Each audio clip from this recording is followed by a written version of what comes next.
Is there a specific period between 1867 and 1968 that you thought was this golden era for black families, or a time that was good for black families? Joy, I never said that. And see, this is where the gaslighting comes in. I'm going to read what you said. All I was talking about was the marriage rates. Stop. No, Joy, that's not what you said. Let's play what you said. Play what he said. Play what he said. Families. You're saying I said it was the golden era. I never said that. I'm going to play what you said. I said that it was better for black families. I never said that. Yeah, well, that was something. That's Republican Byron Donalds sparring with Joy Reid and other Democrats about remarks regarding Jim Crow and the era for African Americans. A lot of liberals getting worked over the comment. Watch here. One of the things that's actually happening in our culture, which you're now starting to see in our politics, is the reinvigoration of black families with younger black men and black women. During Jim Crow, the black family was together. That's right. During Jim Crow, more black people were not just conservative, because black people always have been conservative-minded, but more black people voted conservatively. The Florida lawmaker, Trump VP contender, is with me now. Sir, good morning to you. Quite the dust-up. Good morning. I know you disagree with what Joy Reid was saying on MSNBC. What were you trying to say then? First of all, what we're talking about in Philadelphia a couple days ago was the importance of black families and united black families, growing black families in the United States. That's very, very important. The empirical fact is that Lyndon Johnson's policies, the Great Society, and other issues led to a massive decline in the marriage rate in black America. That is an empirical fact. The problem that the Democrats want to create, and this is a creation on their part, is that because I said Jim Crow, they think I'm talking about some golden era. What's important here in this entire phony controversy is that Joe Biden, his campaign, Democrat leadership, and the terrible press want to make an issue. They want to gaslight black people in this country. They want to make black people think in America that Republicans look at Jim Crow as it was some great time in American history. That is not true. They are gaslighting. They're lying. And so, Bill, to be blunt with you, I'm not going to be intimidated. I'm not going to go and do an apology tour. I'm going to stand up to them in the foolishness that they're trying to concoct, because what they want to see happen is black people, quote unquote, stay voting for Democrats, and they will use race, they will gaslight, they will lie, they will twist words for that to be accomplished. But I'm not going to let them twist my words. I'm going to stand up to them. Democrat Hakeem Jeffries called it outlandish and outrageous. He went on to say, you better check yourself before you wreck yourself. Back to the MSNBC interview. Watch here.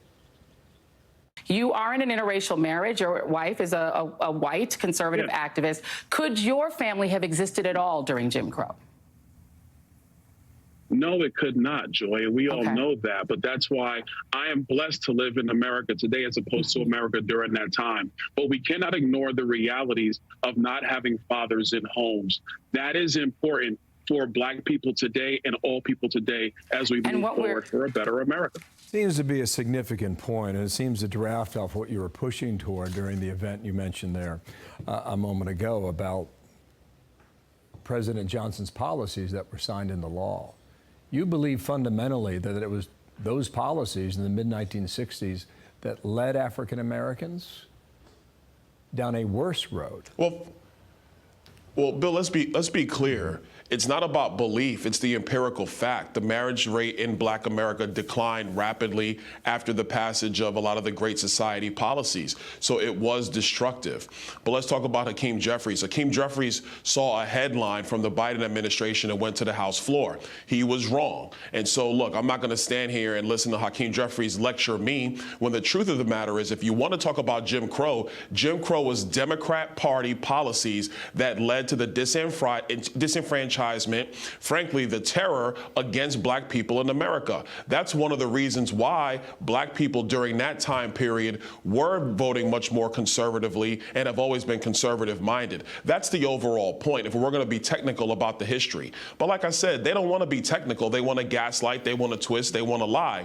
And so I'm not going to let them get away with that. I'm going to stand up to it. I'm going to stand firm on what I said, because if you're going to talk about families, family structure and dads being in homes with their wives, raising kids is good for Black America, and it's good for all America. And we're going to see whether or not Donald Trump can attract more African Americans. The polling suggests yes, but it really was at this point in 2020 where he was favorable as well. But a lot of African American voters, they went home and they voted for Joe Biden. Quickly, want to show you this. The VP list, the short list that we think is out there now, you're on it, bottom row, second from the left. And Sean asked Donald Trump about this just yesterday. Roll it. I think they'll announce who that person's going to be during the convention. I think that's pretty normal. During the convention, it'll be an interesting period of time. Well, who's the best pick for Donald Trump? Honestly, I'm going to leave that to Donald Trump. A lot of good people on that list. I think at this point, we just want him to win and get back into the White House. Everybody is committed to that, no matter who he decides to go with. At the end of the day, we got to get our country together, back on track. Our economy is a mess. Our borders insecure. Foreign policy is an abject disaster. Donald Trump will do a significantly better job. Byron Donalds, thank you for your time. I'm Steve Doocy. I'm Brian Kilmeade. And I'm Ainsley Earhart. And click here to subscribe to the Fox News YouTube page to catch our hottest interviews and most compelling analysis.